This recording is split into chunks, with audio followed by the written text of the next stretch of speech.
Well, looks like we're getting quite a few people here.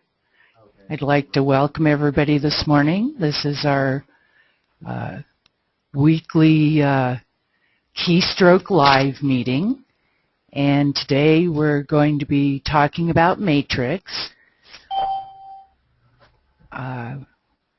What I'm going to do first off, as I go through the presentation, I'm going to turn off everybody speaking so there's no background interference, and then when I'm finished I will allow questions and turn all that back on again. So I'm going to put everybody on mute, and we're going to start playing with Keystroke.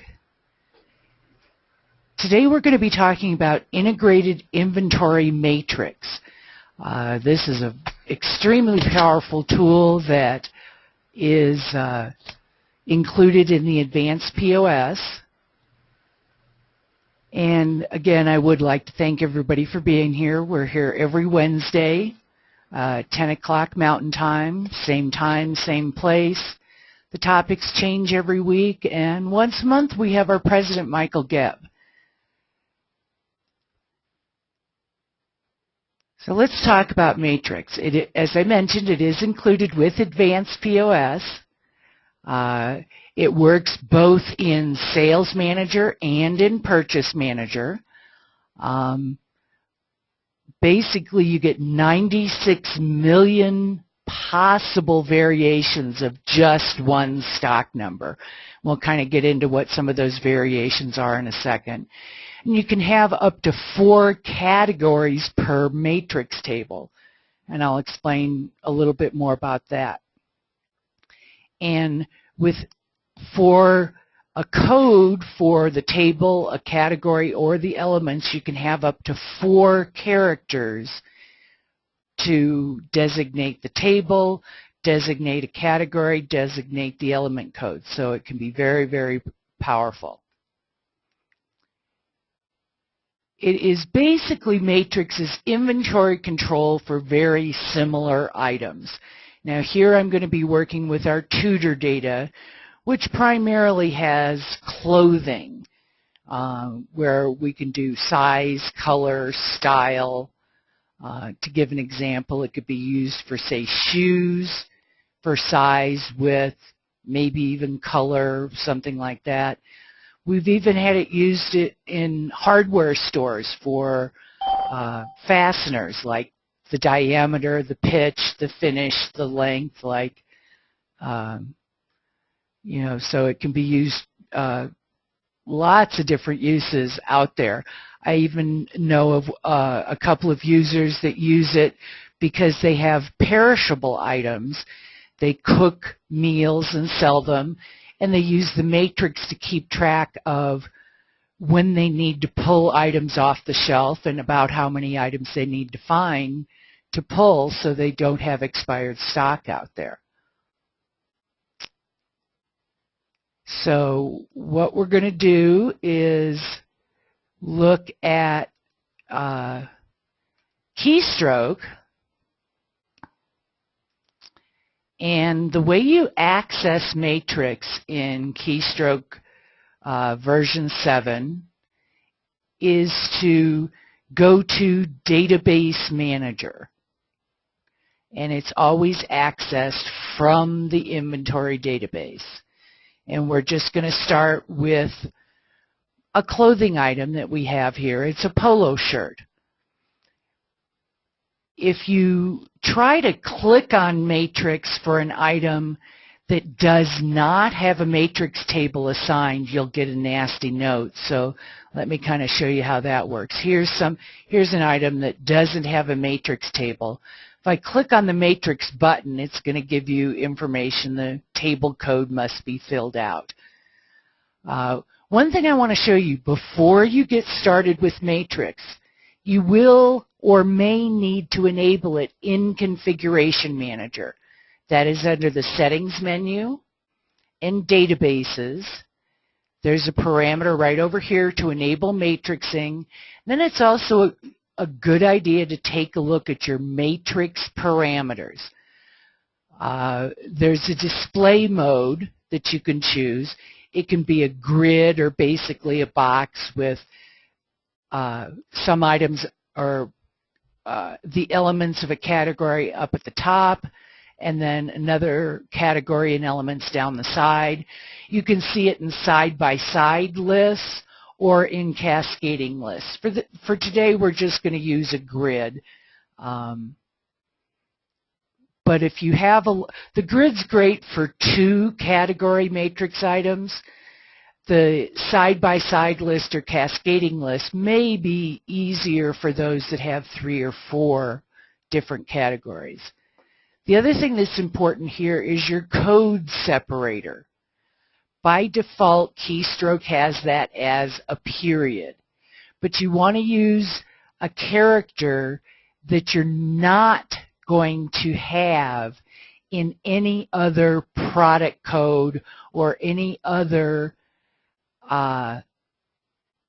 index field that you might use. So if you use a period, say in your description, that could cause problems. So you want to use a character that you're not going to use in other index fields.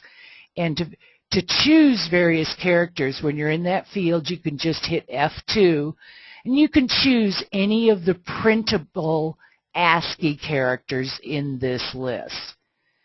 We're going to stay with the default, but it could be, just any number of the characters up to 254 and starting at character 33 as your separator.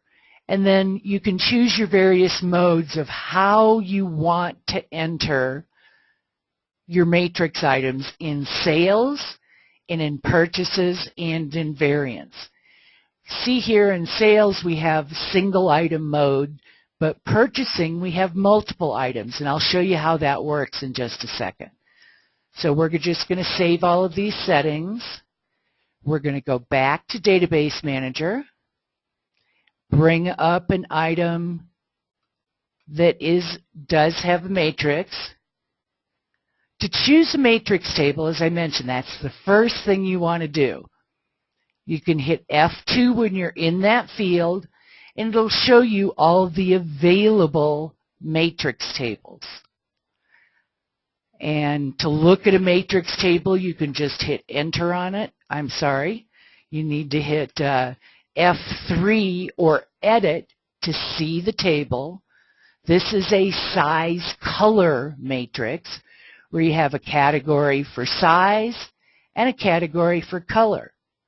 We can hit F3 again for to view existing tables, categories, elements, and then you can see what we have in the size category.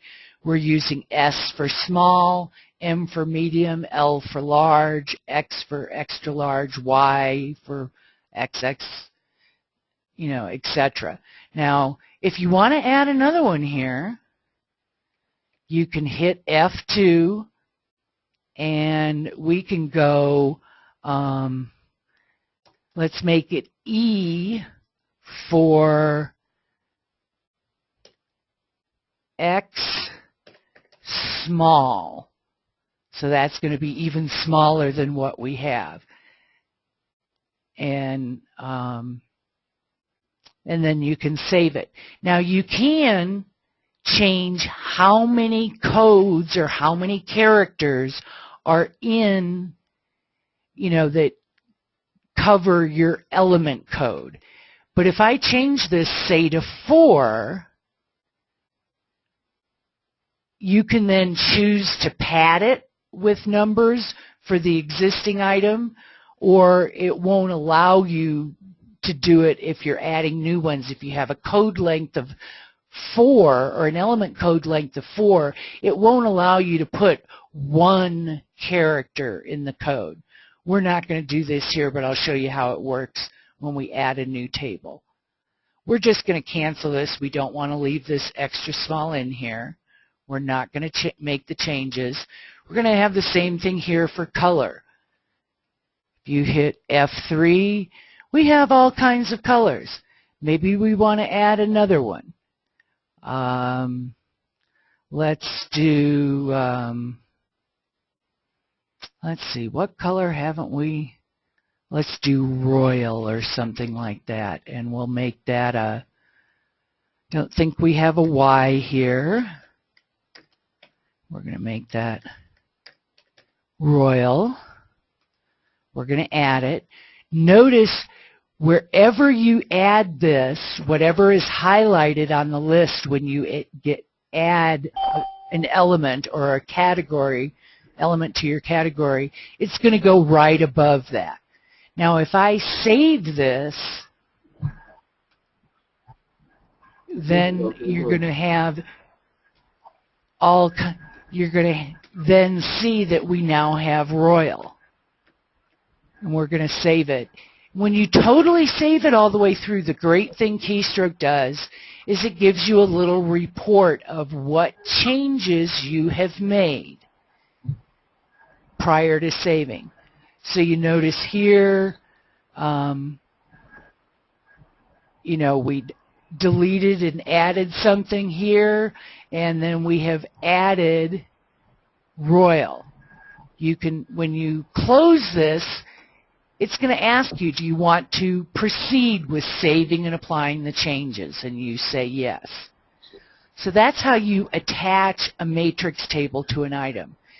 Then when you click on the matrix button, you will see now, since this is a 2-category item, you have your sizes up at the top, you have your colors down below.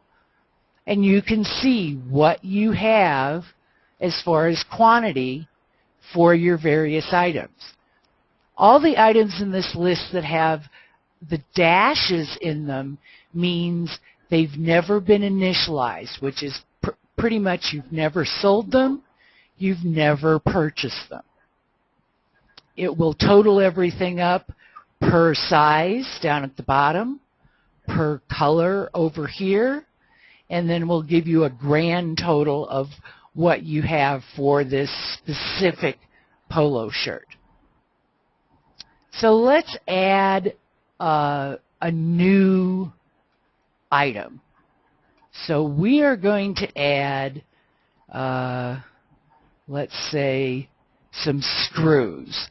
And rather than get tricky, I'm just going to give it a couple of names here. We're going to create a matrix table. We don't have anything here specifically for screws. So we're going to create a new one, and we're going to give it a name called SCRW, and we could probably do it in caps here, and it's going to be for screws. And then we're going to add some categories. Do we have any categories here that'll work? Maybe not. You know, size, small, medium, large, extra large. Screws don't really come that way. So we're going to add a category here that's going to say P, or we're going to make it L. We're going to make it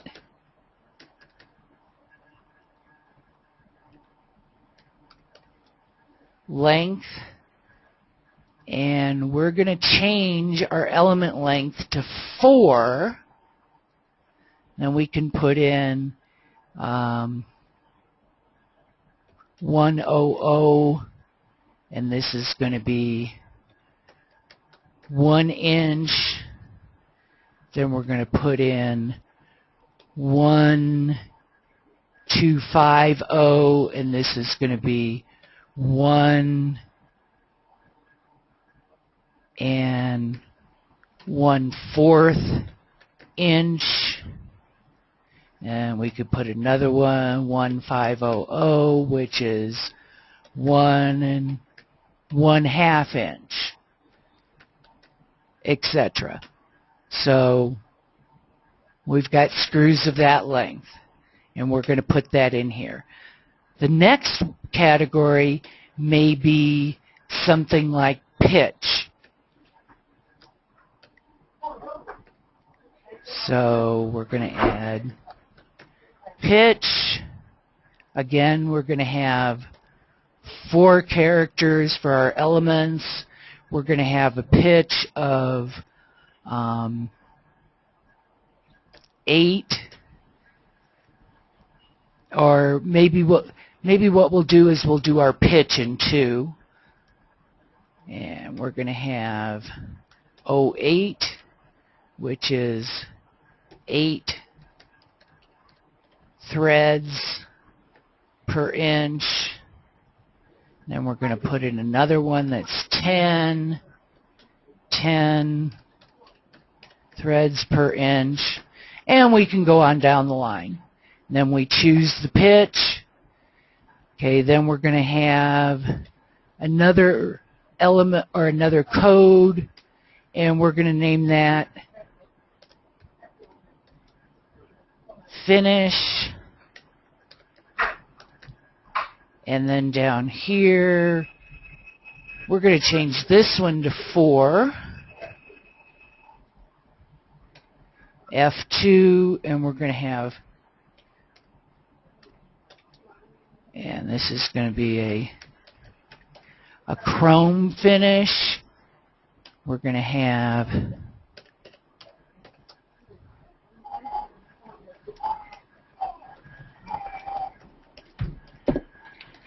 maybe stainless steel finished, and we're going to have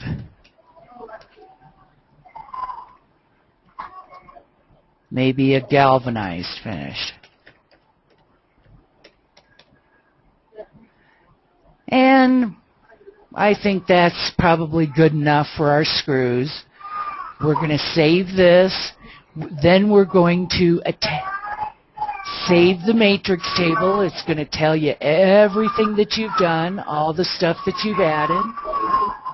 We're going to apply changes, and we're going to attach the matrix table for screws. So now let's purchase some of these.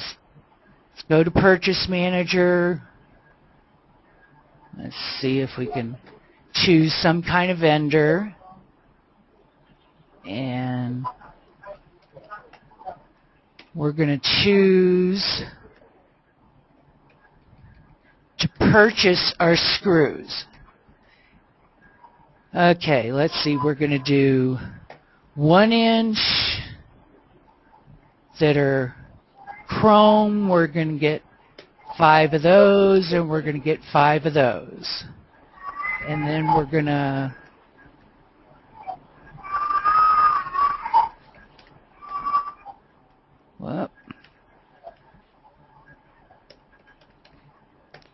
then we're going to get 1 inch, and we're going to get stainless steel, and we're going to get 5 of those and 5 of those. So remember when I said your entry mode? In purchasing, it's going to be multiple, so you can go through and say how many you're going to purchase all the way along. So we're just going to do those few. We're going to receive all of them.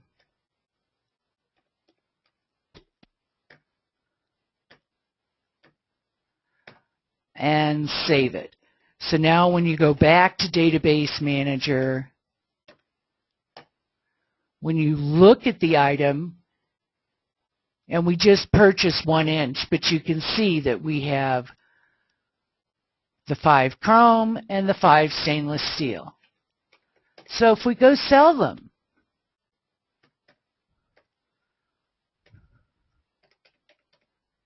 this is where you get single item. We only know we have 1 inch, so we're going to sell a 1 inch. We're going to do 1 chrome, and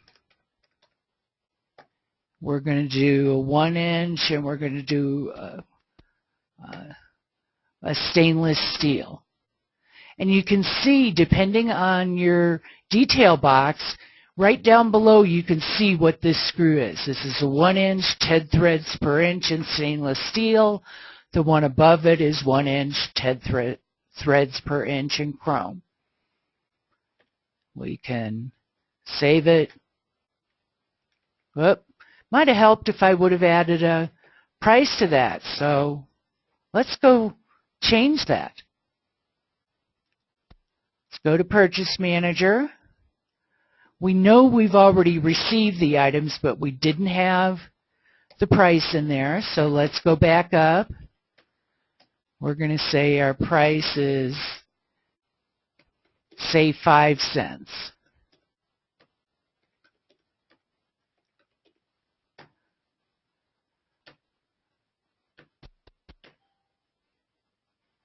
We're going to update the base price of the inventory items. So now if we go back and look, we have a cost in there. Not sure we put in a price at all, but let's take a look. So we're going to make the price 10 cents all the way down. Whoop. Let's make it 10 cents. $10 for one screw is going to be a bit much. So now when we go back to sales, we're going to sell a 1-inch stainless. We're going to sell a 1-inch chrome. Total of 22 cents.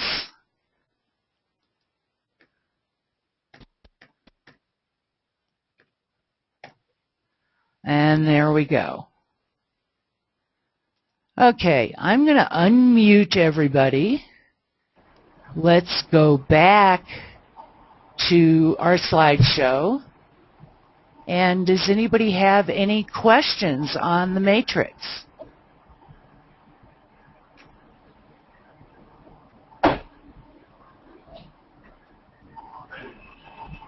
No questions. Not a single question.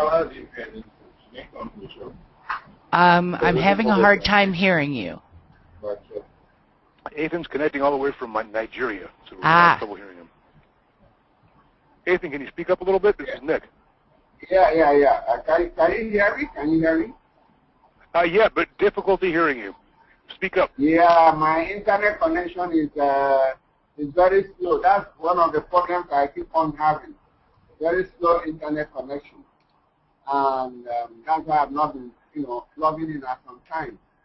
Well, the matrix is okay, and by watching, I've seen certain things that I've not seen earlier, and I can appreciate that you can configure it for almost any type of inventory. And Ethan, we're having trouble hearing you. If you want me to answer some questions, maybe you can call me after the session's over. We'll have a better connection that way.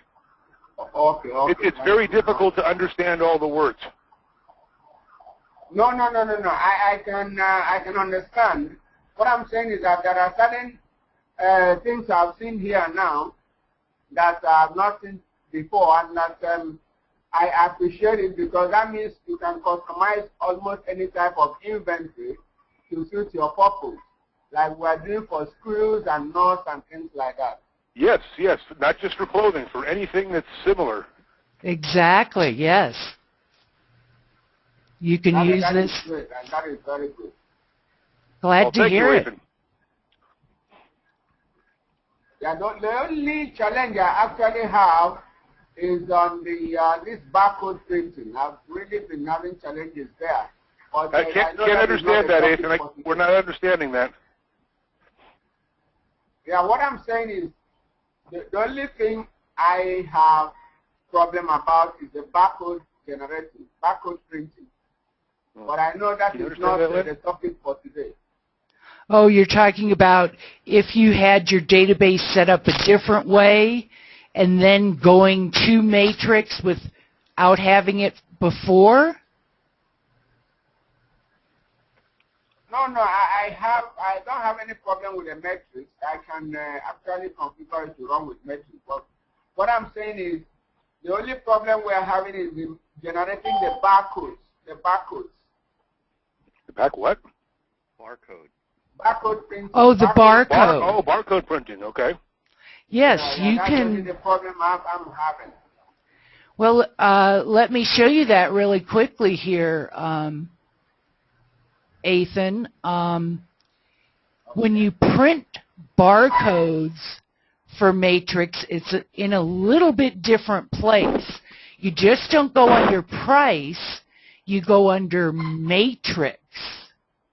And this allows you to print for matrix items. And if you barcode, let's take a look at just a standard form file here. If you barcode, this one isn't, but you would barcode the matrix entry code, which is a combination of the stock number, the separator that you've set up in Configuration Manager, and then the combination of your element codes, and it gives you a unique barcode for an individual item. But you have to make sure and print it in Label Manager under matrix, not under just regular price. Does that make sense? Yeah, it does. Yes. And you can certainly call us during business hours and we can probably help you with this a little more closely. Okay. Hi, Lynn. It's Keith Adams. I have a question. Sure, Keith. It looks like you can. Hey, Nick. How you doing? Good. It looked like for any single item that is a matrix item, you would be able to capture the various costs of the different sizes and styles, that kind of thing. Yes, But definitely. am I correct in assuming you have to that all the items would sell at the same price? No. What is this? No, you could have even unique prices. If we go to, say, Database Manager and take a look at this item I just created here, and if I go into the matrix, and this is the item I want to look at. If you look at the matrix screen for the item, where all of these dashes are, it takes the information from the main inventory record. But for example, if I wanted my stainless steel items to sell for more, my base price on the main item is 10 cents. Maybe it's going to be 15 cents on the stainless steel. And you can put unique prices for different items. So sometimes extra, extra large costs more. So you could have different prices on the main matrix item. Perfect. Thank you for clarifying. Great.